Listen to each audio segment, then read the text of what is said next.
year of the liberation of many Nazi concentration camps where so many innocent people were murdered, including 6 million Jews. We bear witness to their stories so that such repugnant acts of evil will never happen again. Third, it's Earth Day, and especially in light of Secretary General Guterres' message released this morning to turn our recovery into a real opportunity to do the right thing. I want to remind everyone that the right way to achieve a greener, cleaner, brighter future for the world is to unleash private innovation and free market competition. It's what we've done here in the United States, but continue to be our model, and we are a world leader in reducing all types of emission. One simple data point from 2005 to 2018, the most recent year we have data, U.S. emissions decreased by more than 10% even as our economy grew by 25%. China, conversely, has been the largest annual emitter since 2006, and it expects that its emissions will continue to grow until around 2030, thus offsetting the progress of countries all around the world in reducing global emissions. I would urge Secretary Guterres to make sure we have the data right, the facts right, about who's actually delivering on the things that we all value. And on Earth Day, the 50th anniversary of Earth Day, I think that's especially important. Turning to the World Health Organization. I want to spend a few minutes telling the American people a little bit more about the problems that we're trying to work our way through. The WHO has two primary functions. First, it's a regulator and an advisory role and a health emergency and humanitarian aid operation on top of that. After the first SARS outbreak in 2003, the United States led the reform of the WHO. The WHO rules that govern how countries report on public health threats. So a major reform effort back 2003. Those rules, they're called International Health Regulations, went into effect in 2007. We set very clear expectations. We, the world, set very clear expectations for how every country must disclose data to protect global health. For example, Article 6 of the IHR says that each state party shall notify the World Health Organization within 24 hours of all events which may constitute a public health emergency of international concern within its territory. Annex 2 of those same rules provides that countries must notify the World Health Organization of any unusual or unexpected public health events such as SARS, a close genetic cousin of the virus that causes COVID-19. Those rules also set how countries should evaluate when to notify the WHO of diseases of unknown causes or sources. We strongly believe that the Chinese Communist Party did not report the outbreak of the new coronavirus in a timely fashion to the World Health Organization. Article 6 of the IHRs, which was a part of this reform, further mandates that a state party, that would include China, shall continue to communicate to WHO timely, accurate, and sufficiently detailed public health information. That is, there's an ongoing obligation. Even after the CCP did notify the WHO of the coronavirus outbreak, China didn't share all of the information it had. Instead, it covered up how dangerous the disease is. It didn't report sustained human-to-human transmission for a month until it was in every province inside of China. It censored those who tried to warn the world. It ordered a halt to testing of new samples, and it destroyed existing samples. The CCP still has not shared the virus sample from inside of China with the outside world, making it impossible to track the disease's evolution. Not making a legal determination here today on China's adherence to the IHRs, but the World Health Organization's regulatory arm clearly failed during this pandemic. I'd also note that when countries adopted these new rules in 2007, we also gave the Director General of the WHO encouragement and the ability to go public when a member country wasn't following those rules. And that didn't happen in this case either. That's why we continue to insist this is an ongoing requirement for transparency and openness according to the WHO rules, and the WHO has responsibility to continue to enforce them today. This transparency and getting it right is critical to saving lives today and in the future. I'll talk for just a minute about humanitarian aid. The United States is the most generous nation on the planet, has been for the past 3 years, will continue to be this year. Thanks to the American taxpayers, we've dedicated more than $140 billion in global funding for global health purposes in the past 2 decades. Today, I can confirm the United States is making an additional commitment of about $270 million to assist the most at-risk countries in fighting the virus, bringing our total to more than $775 million to date. We do this in lots of ways. We do this through multilateral organizations. We help our partners by sharing expertise. Today, the CDC has officers stationed in 59 countries and has helped train thousands of epidemiologists worldwide over the years whose knowledge is proving incredibly valuable. You should know it helps those countries. It saves lives in those countries, but this is a global pandemic, and that work protects us right here at home in America as well. You know, weeks before the first reported COVID case arrived in Guatemala, USAID helped the Ministry of Health there equip a key hospital to start caring for its first patients. And the United States is training more than 70,000 pharmacists across Indonesia today so they can provide good advice and referrals. American generosity isn't limited to our assistance that comes directly from the United States government, our businesses, our NGOs, charities, all faith groups.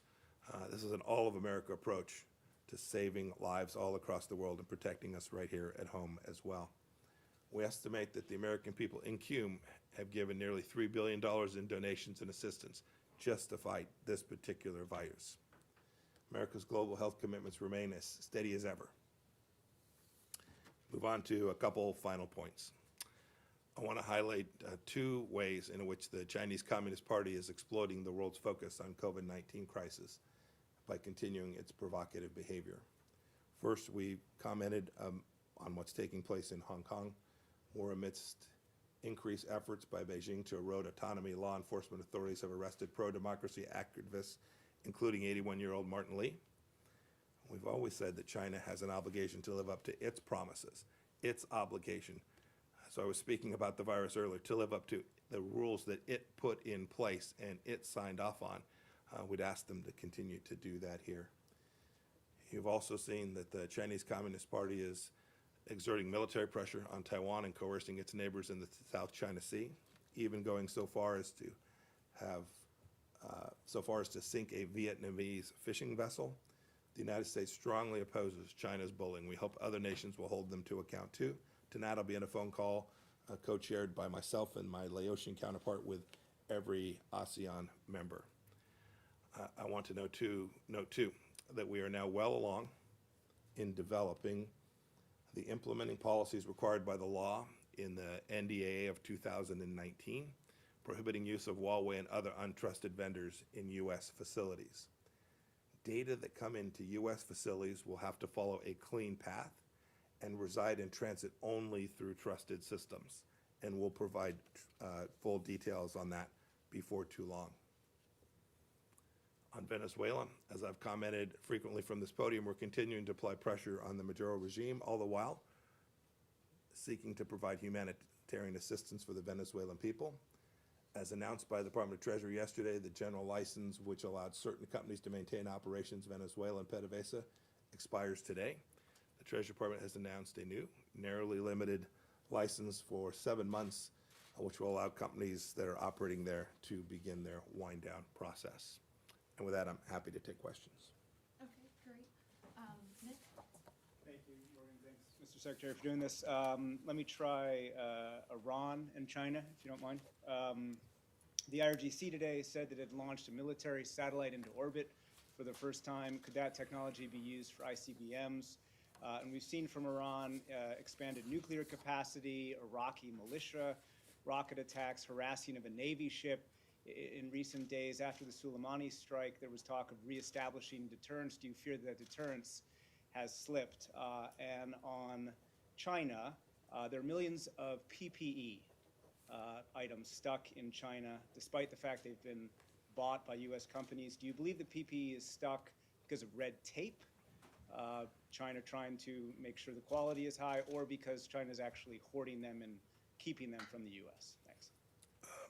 As for your second question, I'll leave to the Vice President's task force to talk about those goods and their transit. The good news is we have seen China provide those resources. Sometimes they're from U.S. companies that are there in China, but we've had success. The Vice President and his team have talked about the air bridge that has delivered products to the American people from China. We appreciate that. We are counting on China to continue to live up to its contractual obligations and international obligations to provide that assistance to us and to sell us those goods. Often these are commercial transactions in a way consistent with all of the international trade rules. As for Iran, you noted the launch last night. You know, the Iranians have consistently said that these missile programs were disconnected from their military, that these were purely commercial enterprises. I think today's launch proves what we've been saying all along here in the United States. The IRGC, a designated terrorist organization, launched a missile today. And I'll leave to the Department of Defense to talk about the details about that. But when you talk about the UN Security Council Resolution 2231, I think every nation has an obligation to go to the United Nations and evaluate whether this missile launch was consistent with that Security Council resolution. I don't think it remotely is, and I think Iran needs to be held accountable for what they've done. They've now had a military organization that the United States has designated terrorists attempt to launch a satellite. You talked about the naval ships. You saw the President's statement this morning. The President's been very clear to the Department of Defense and frankly to the State Department team too, to do everything we need to do to make sure that we protect and defend our officers, our military officers, our diplomats around the world, to continue to ensure that they are secure and safe. What he said this morning and what I know he's told all of us in leadership inside the government is take whatever action is necessary to make sure that you can defend and keep our people safe. I'm confident that the Department of Defense will do that in response to what the President said this morning as well. And then finally, you talked more broadly about deterrence. Two thoughts. First, you know, the Iranian regime has gone around the world spreading disinformation in response to this virus. One of the things they've said is that, boy, we need resources in order to take care of the virus at home. And all the while, they are launching satellites, driving ships around the Arabian Gulf, coming and harassing U.S. naval vessels. They continue to underwrite Shia militias. They're working to support Hezbollah. Yesterday, my Iranian counterpart of the day before was in Syria, talking to the butcher in Damascus. I hope that the Iranian regime will respond to the Iranian people's demands to prioritize resources that the Iranian regime clearly has, to the health and security and safety of the Iranian people, rather than continuing their global terror campaign. You can see they're still hard at it. You can see they still have resources. You should note, at the very first news that the COVID virus had hit Iran, offered humanitarian assistance to the people of Iran. That offer was rejected. That offer still stands. We've assisted other countries at delivering humanitarian assistance to the Iranian people. I only wish that the Iranian regime cared about its people as much as the rest of the world has demonstrated that it does. Thank you. Mr. Secretary, we're hearing that there is panic buying in North Korea at the moment. I was wondering if you have any reading about what's going on there, and given the reports that Kim Jong-un is in very poor health, has the U.S. tried to reach out to Pyongyang for any information, and what was the response? And then a broader question on China, if I may. How would you say that the Chinese behavior, this disinformation that you are talking about, what effect do you think that has on a long-term relationship with the U.S.? Do you think it will damage it significantly? Barbara, thanks. I don't have anything to add on North Korea. As the President said last evening, I think it was, we're watching closely what's taking place there, but I don't have anything to add. As for China, nations that desire to be part of the global landscape have obligations for truthful information, have obligations to share and be transparent and open.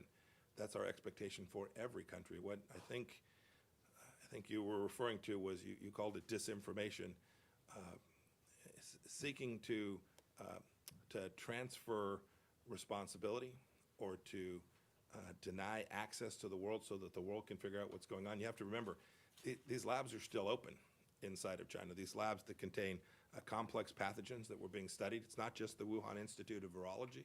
There are multiple labs inside of China that are handling these things. It's important that those materials are being handled in a safe and secure way, such that there isn't accidental release. We have an elaborate regime inside the United States to do that. Many countries do it as well. We have lots of regimes where, I'll give you an example in the nuclear context, where the world inspects sites so that we can ensure that there's proper handling. The United States spends a lot of money training others to help them handle nuclear materials in an appropriate way. We have to make sure that the Chinese government is handling those materials in an appropriate way, not only in the Wuhan Institute of Virology, but elsewhere. So this is an ongoing obligation that the Chinese government has, as well as an ongoing obligation of the World Health Organization that has responsibility for compliance with the rules. I hope I didn't bore you with them, but they're important to understand that there are a set of global regulations that the Chinese Communist Party signed up for. These aren't American rules we imply. These are rules that the Chinese government signed up for. And the World Health Organization has a continuing obligation, not just one from back in December, but a continuing obligation to make sure that those rules are being complied with today in a way that protects us not only from the ongoing pandemic, but a future one as well. Michelle? Thank you so much. Mr. Secretary? Yes, sir. First, have you delivered the President's warning to Iran directly? And second, are you concerned that the oil price will have an effect on the security and stability of the Gulf states and your partners in the region? I never comment on internal communications between myself or private companies, between myself and my counterparts. So I don't have any comment on your first question. On your second one, President's been incredibly focused on trying to create a more stable energy market in light of the enormous decrease in demand, right? You've seen crude oil demand fall somewhere between 20 and 35% over the past several weeks, and you've seen the price impacts that have resulted from that, right? You had the front futures contract trading for negative $37 for a few hours, a couple days back now. What President did a couple of weekends ago and the work that he's engaged in today are twofold. One, to do everything we can to ensure that we preserve America's capacity to deliver on its energy resources here. And second, to work to try and create stability in the energy market such that you get price signals that are consistent with real demand. And that also means getting the global economy cranked back up again. A key element that will have the most significant impact on those price issues, on those supply chain issues in the energy industry, is getting the world back going and getting demand back to the levels we had back in October, November, and December of 2019. Here in the United States, we had one of the most robust economies that the United States has ever had. When we get back to those levels and the world gets back to those levels, those governments that depend for a significant amount of the revenue for their national GDP on oil will be in a better place they are today. There's real risk. With low prices and low volumes of demand, those countries are really going to face financial challenges, and we've been in conversation with many of them about how we can bridge that gap collectively. Rich? Mr. Secretary, hi. Rich, how are you? Good, how are you? I'm good. Given its failure to notify the WHO in a timely manner, do you think that the Chinese government owes countries or individuals compensation? And also, just as you'd spoken about the multiple labs within China, what's your assessment of China's handling of these dangerous materials? Do you think that they do a sufficient enough job of it? So I'm going to leave the accountability piece of this for another day in terms of what we do to assign accountability and how we hold other nations accountable, other than to say is that the rule set, the WHO rule set itself contemplates nations complying with their obligations, and it gives the Director General of the WHO enormous authority with respect to nations that do not comply. And we expect every country who signs up for the international health regulations and the leadership at the WHO to then enforce them. And so we're counting on that. We're not counting on that not only retrospectively, but that continue today. What's the second question, Rich? You'd mentioned multiple labs within China. I'm not going to comment on that. What I will say is it's always easier to know the answer to your question about whether these labs are in compliance, not only with the regulations, but if they're handling this material in a way that is adequate, safe, and secure, if the world can have access to those places, if they will share that information openly and transparently. And in spite, the President said this, we tried to get in to take a look at what was going on early on in this, to come in alongside the World Health Organization early on, would have been back in January, if I remember correctly. We still do not have a sample of the virus, nor has the world had access to the facilities or other locations where this virus may have originated inside of Wuhan. Saeed? Thank you, Morgan. Thank you, Mr. Secretary. Sir, a new Israeli government was formed, a unity government between Mr. Netanyahu and General Gantz. and they vowed to begin annexing parts of the West Bank on the 1st of July. I wonder if you would have a comment on that. Also, on the aid, you recently released $5 million to the Palestinian Authority to fight COVID-19. They need a lot more. Will there be any more aid in the pipeline? Thank you, sir. Two good questions. On the second one, we're happy to provide that $5 million of assistance. We hope that it'll get to the right place. Our concern with having provided assistance, the reason we stopped providing assistance previously was that these resources weren't getting to the place they needed to the Palestinian people. We hope that this money, this $5 million, will get where it needs to go, to provide real assistance to the Palestinian people who, to your point, and I agree with, are going to need a lot of help as they move through this. We'll evaluate whether this $5 million both worked, delivered, and second, if there's more resources that are both either appropriate or can be delivered in a way that actually gets to the Palestinian people. The first question was about the election. We're happy with a new government's formed. A fourth election we think wouldn't have been in Israel's best interest, but we'll leave that to them. We think it's not in the world's best interest. We're glad that there's a now fully formed government in Israel. As for the annexation in the West Bank, the Israelis will ultimately make those decisions. That's an Israeli decision, and we will work closely with them to share with them our views of this in a private setting. I need to get the secretary to his next meeting, but we still have two special guests to continue this briefing, so. Great. Thank you all. Thanks for being with me. Everybody have a good morning. Okay, so we're gonna have John Barca first and then Jim Richardson, and then we'll go right into Q&A again. So, John?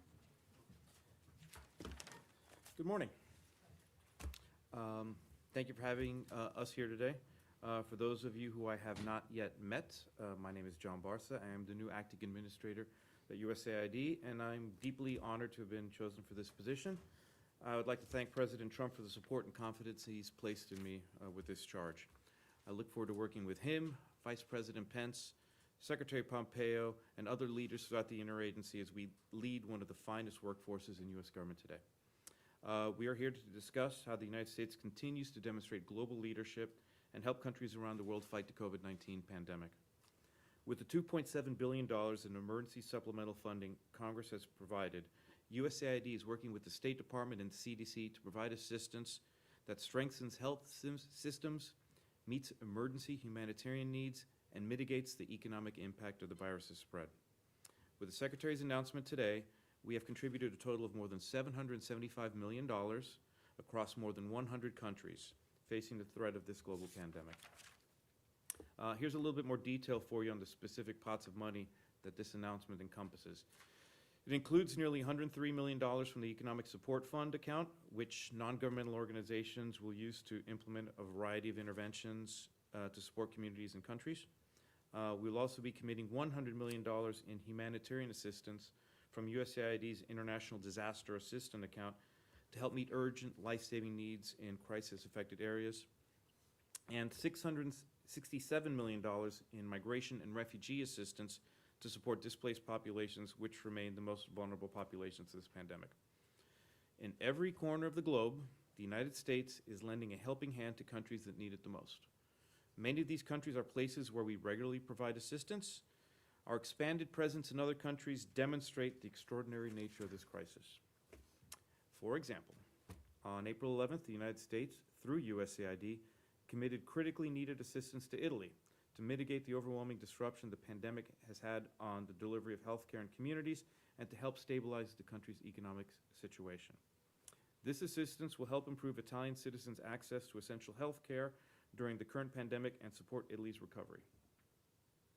In this latest round of funding, state and USAID will provide COVID-19 assistance to some countries for the first time since the outbreak began. These countries include Algeria, Belize, Bhutan, Bolivia, Botswana, Bulgaria, the Republic of Congo, Djibouti, El Salvador, Ecuador, Eswatini, Ghana, Guatemala, Guinea, Honduras, Jordan, Lebanon, Madagascar, Malawi, Malaysia, Mali, Montenegro, Morocco, Mauritania, Mauritius, Mexico, Lesotho, Liberia, Panama, Namibia, Niger, Romania, Sierra Leone, Turkey, Uganda, the West Bank, and Yemen. That's quite the list, right? Now, do y'all memorize that yet? As you know, we work through international organizations and NGOs in many of these countries to reach people in need. And as you can see from the list of countries I mentioned, the kind of places where we are responding is, of course, varied.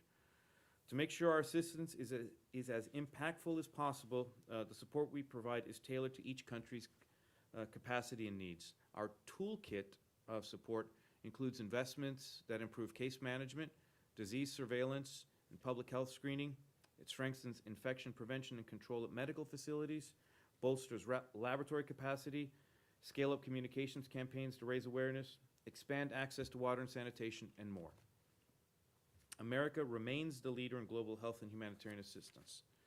Through unmatched generosity, the American people have saved countless lives, protected those people who are most vulnerable to disease, built health infrastructure, and promoted the stability of communities and nations. America has always led the world through times of strife, turmoil, and uncertainty, and this pandemic is no different. Lastly, I'd want to highlight President Trump, Vice President Pence, and Secretary Pompeo for their extraordinary leadership on the world stage throughout this crisis.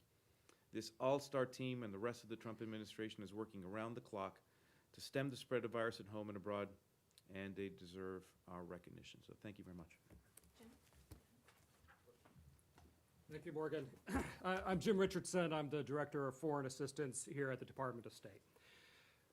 First of all, I want to acknowledge the leadership, as John just did, of the President, of the Vice President, and of the Secretary, and really our talented teams, both at State and USAID around the world, as we work together to defeat COVID-19.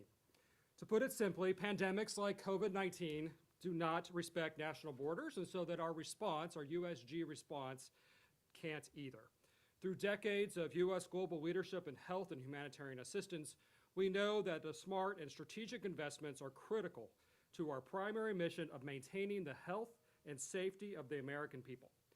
We can and must actually fight the pandemic both here and overseas. It's not a zero-sum game. It actually builds on each other. Through the American people's generosity, the State Department of the United States continues to demonstrate global leadership in face of this pandemic. In fact, this fact is underscored by what the Secretary just announced of an additional $270 million for humanitarian and economic security assistance, bringing our total to $775 million spread over 100 countries worldwide, nearly all of them John just mentioned.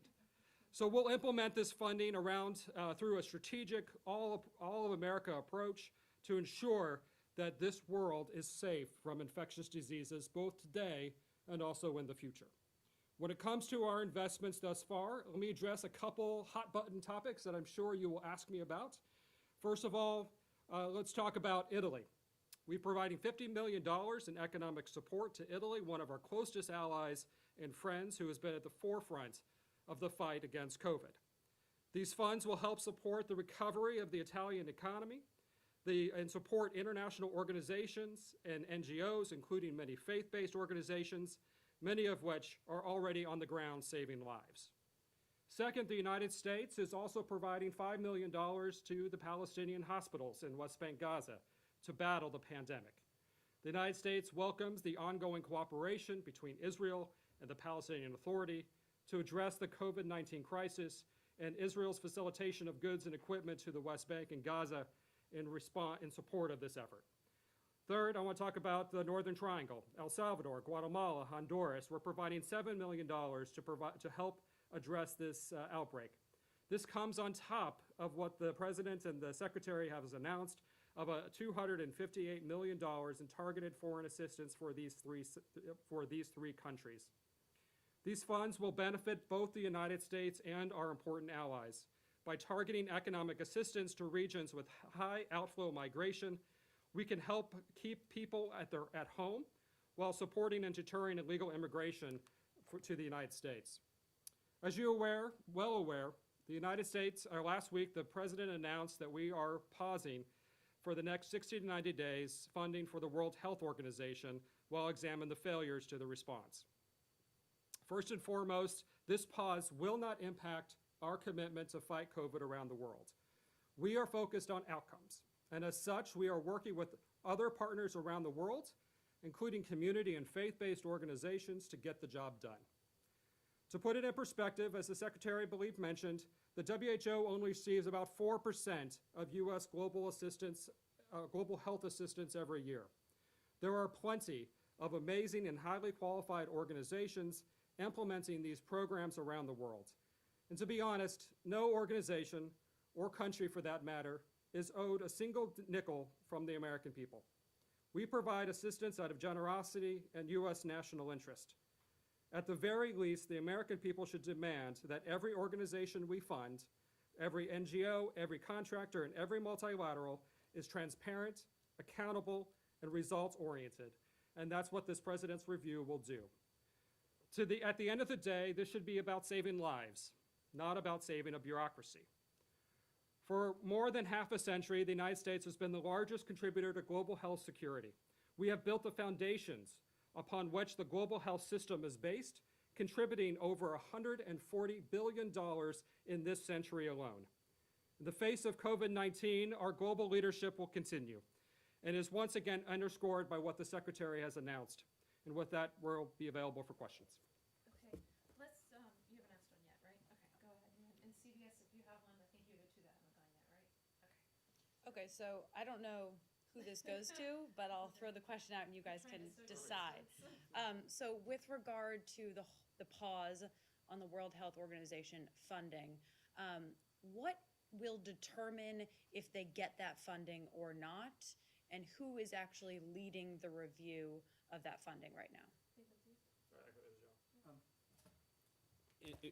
In terms of what the President said, so it's a 60 to 90-day pause. I think there are multiple elements within government who will be looking at the review.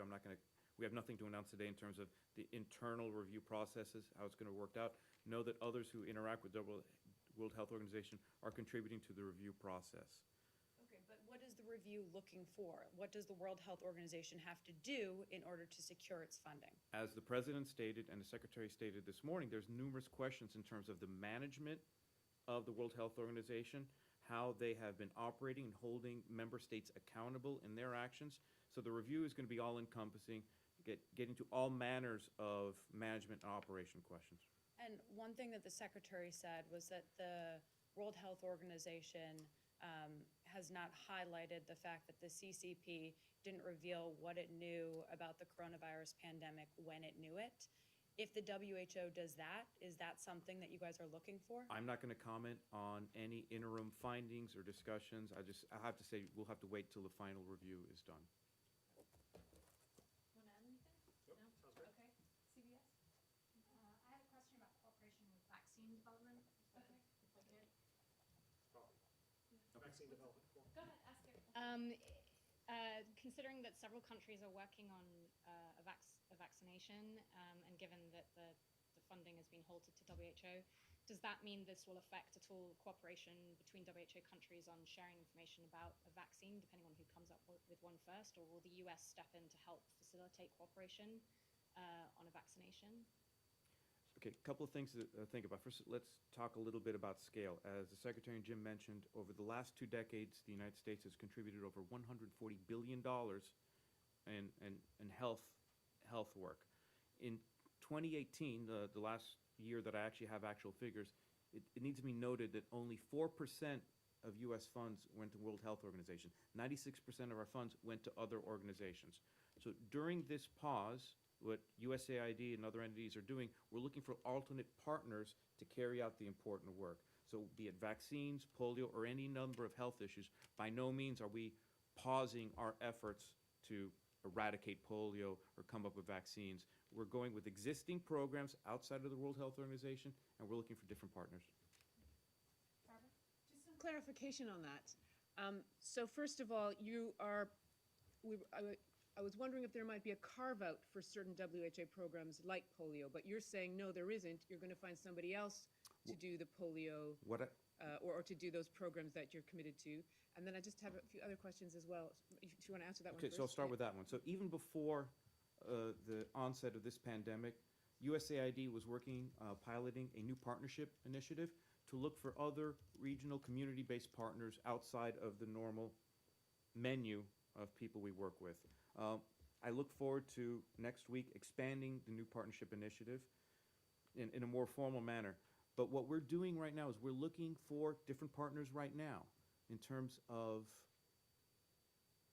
work in polio or any number of health issues. Are there other entities, local community-based entities, faith-based organizations? Are there other groups that can continue on this work?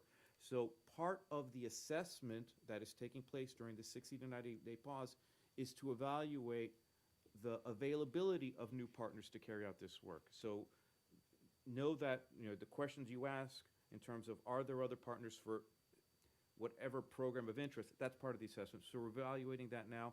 I have people in our missions and our Global Health Bureau. We're looking for new partners right now. It's good government. And just Get a- to everybody. Just a quick, one quick follow-up. Okay, There's a fair bit of U.S. expertise at the WHO. So you've had health experts there. You still have health experts there. Is that cooperation going to be cut off as well? Are you sort of cutting off the WHO, not just in terms of funds, but also in coordination and cooperation? So part of your question is getting at to the end point of an assessment. We cannot tell you what decisions are going to be made at the end of the assessment. During this assessment that the President announced, 60, 90 days, we're going to look at all aspects of operations World Health Organizations. So some of the questions you pose are the questions we ourselves are going to be asking in terms of capabilities during this pause period. Yeah, let me just, so the way I would say it is that the pause is about new decisions to provide assistance through the WHO. There's a lot of existing contracts that we've already essentially sent the check to pay for individuals, and we're not asking for refunds at this point. In terms of exemptions or those types of things, the president said we're pausing all assistance for 60 to 90 days. If the president has a subsequent announcement, we'll leave that to him to make that about targeted assistance. Nick, go ahead. So on the partners, just to be clear, as you examine the partners, are you taking the money that would have been going to the WHO over the next 2 to 3 months and plan to transfer that funds to partners, or are you withholding the money so that you possibly could still give it to the WHO depending on reforms? And if I could zoom in on IHRs, well, let me have you answer that first. And then Okay, zoom in. So as the Secretary stated, in the aggregate, we have committed over $775 million just on the pandemic alone. So when we're looking for new partners, we're looking for partners who can execute the funds in these countries for their specific needs. So it can't be a cookie-cutter approach. So a solution for a challenge in one country is not the same as a solution in another country. So we're looking at ways to address the challenges individually with the funds that are being announced. Right, but does that mean that the money that would have gone to the WHO will instead go to partners, or is the money for the WHO being held back and possibly could still go to the WHO in the future? Possibly, again, it's a pause in new funding. As Director Richardson announced, money that has been given to WHO already is not being taken back. So some of those contracts and existing work is continuing. Okay, and then on the international. Let me just, yeah, so at the end of the day, this pandemic can't wait for the review. So our assistance to countries around the world is going to move forward. We will absolutely use the best. Every time that we make a decision to provide assistance to any country around the world, we have to make a choice. Do we use a multilateral organization? Do we use an NGO? Do we use a faith-based organization? Do we use a contractor? And that's really what the expertise of USAID does, to look at the whole, how are we going to get the best results in this circumstance? And so for every contract or every dollar flowing today, we're just taking WHO off the table, and we're going to provide that assistance to these other organizations in order to get the job done. Our assistance simply can't wait.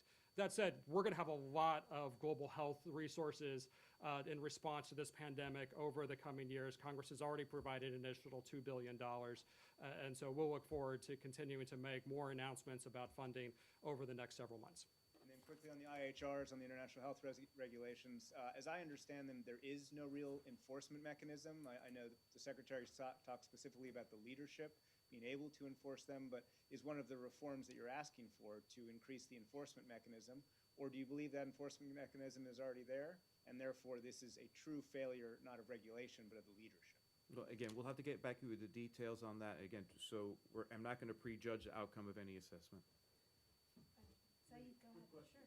Sure. The money dispensed to the West Bank and to the hospitals, does it go directly there? Because I think USAID is not operating in the West Bank anymore. No, so we mostly, we use implementing partners around the world. As I said, we use contractors, NGOs, multilateral organizations to actually be our hands and feet in most places around the world. So we'll be announcing the actual implementing partner here in the next couple of days. Anybody else? Rich? Just following up on what the Secretary had to say about and a bit what Nick was talking about, the Director General of WHO has an enormous power available to him to enforce those who violate regulations. What is available to him?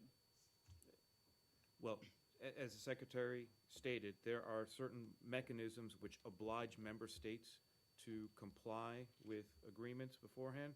So part of our review is to see what authorities did WHO leadership have, did they execute the authorities and keep compliance? So the question you're asking gets exactly to the heart of what our review. Is the management of the World Health Organization running it the way it should be run? And just to follow up on both your and Nick questions, I think the best thing for us to do is to get a briefing probably with Ambassador Brenberg or someone from IO. So we'll get that, I know you were wanting that, Nick. So we'll go ahead and get that scheduled, and I think we could go through a little bit more detail through Andrew or through IO. Okay? Can I just ask John one more question? Sure. And then we gotta, I just so- blew off my next meeting, so go ahead. Thank you. So you talk about, a lot more work that USAID is going to have to do to identify new partners. So how do you have the capacity to do that? Has USAID had to hire new people? No. What does your team look like? No, again, so before the onset of the pandemic, we already knew good government was to diversify the base of implementing partners that we're working with. So under the leadership of Mark Green, who was administrator at the time, we started a pilot program called the New Partnership Initiative. So we started out in 14 missions. So we already knew the good government solution was to not depend on just a few implementers and partners. So what we're doing is that we've been already working with our workforce. We've gotten to pilot, the pilot program has been very successful. So next week I'll be signing an order expanding that pilot to all of our missions worldwide. This is something that was going to occur regardless of the pandemic. So with the pandemic coming on here, we're already starting to work with new partners. That does not necessitate new contracting staff, either in DC or the missions, but what we've been doing is providing guidance to our contracting staff to look and consider other partners. Are there other NGOs, faith-based organizations, community-based organizations which are localized in the country that have more permanence? So this was going to go on regardless of the regardless of the onset of the pandemic. So we're just fortunate that we've already been thinking along these lines and are able to execute now without any additional investment in staff or personnel. Thanks so much, guys. Don't forget about the 1 p.m. with Brownlee, repatriation briefing. Giving you lots of briefings tonight. I shake everybody's hands, but I can't, so.